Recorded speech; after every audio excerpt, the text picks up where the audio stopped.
जय राम भैया। जय राम भैया, जय राम। का हाल चाल है भैया? अरे बहुत बढ़िया है। अरे कुछ जान नहीं पायो का भैया बतेबो तब तो। अरे अपने नसीरपुर से। नसीरपुर से का होएगा भैया? अरे अब की बार हरिओम भैया चुनाव लड़त है। हाँ भैया, सुनन हम है हरिओम भैया चुनाव लड़त है। अब क्यों नहीं इनके चारों तरफ चर्चा है भैया। अब इन नहीं जान पायो का भैया? अरे देश के 30 साल सेवा करके आए हैं भैया। हाँ भैया बिल्कुल। तो अब की बार भीम भैया का जितावे है। बिल्कुल भैया, अब की भीम भैया का जितावे है। अपने नसीरपुर गौवा के यहाँ चमकाए दिए है। हाँ बिल्कुल, चलो मिल आवाज है भीम भैया से। भैया चलो मिलके आवाज आए बताई। चलो चलो चलो चलो। नसीरपुर की जनता जिंदाबाद जिंदाबाद जिंदाबाद। भीम भैया जिंदाबाद जिंदाबाद जिंदाबाद। महाकाल का शंख बज गया, फिर से रण की तैयारी है। चुनाव वही जीतेगा, संघर्ष जिसका जारी है।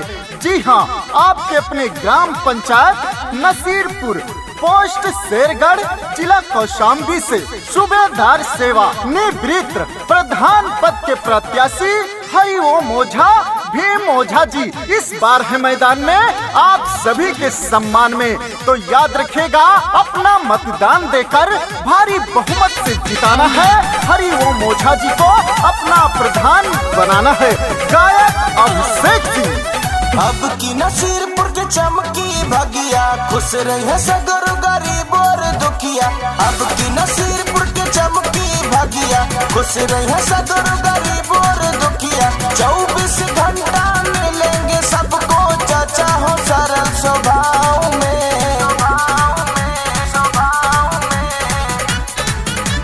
भीम भैया के प्रधान बनैया, हरिओम भैया के प्रधान बनैया। चाचा हो अब की चुनाव में, भीम भैया के प्रधान बनैया। चाचा हो अब की चुनाव में। भीष्म बने बैठे रहने से चीर हरण कहाँ रुकने वाला है। बनना है तो श्री कृष्ण बनो, जो इतिहास रचने वाला है। जी हाँ, अपने ग्राम पंचायत नसीरपुर का भाग्य जगाना है, इतिहास बदलना है। तो अब की बार हरिओम ओझा उर्फ भीम ओझा जी को अपना प्रधान बनाना है, क्योंकि हरिओम ओझा जी जीतेंगे तो अच्छे दिन बीतेंगे। गौवा में होई विकास हो, केहू न रही निराश हो। सबही के मिली हर सुविधा, माना ये चाचा विश्वास हो। माना ये चाचा विश्वास हो। गौवा में होई विकास हो, केहू न रही निराश हो। सबही के मिली हर सुविधा, माना ये चाचा विश्वास हो। जगह जगह पे चर्चा इनके सोरे भैलपुर गाँव में।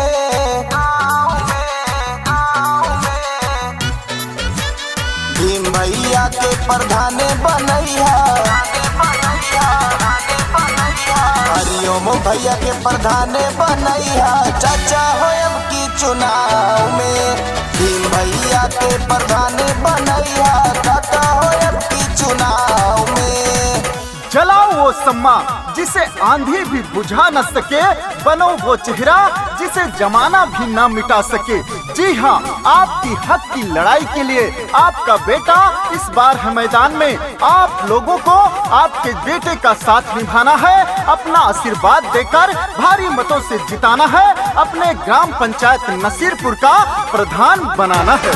काहेला हर इंसान हो, अलगे बाइन के पहचान हो। दुख दर्द सबही के जनी है हो, केहू न रही निराश हो। केहू न रही निराश हो। काहेला हर इंसान हो, अलगे बाइन के पहचान हो। दुख दर्द सबही के जनी है हो, केहू न रही निराश हो। जात पात का विचार न कौनो रहे, न भेद भाव में।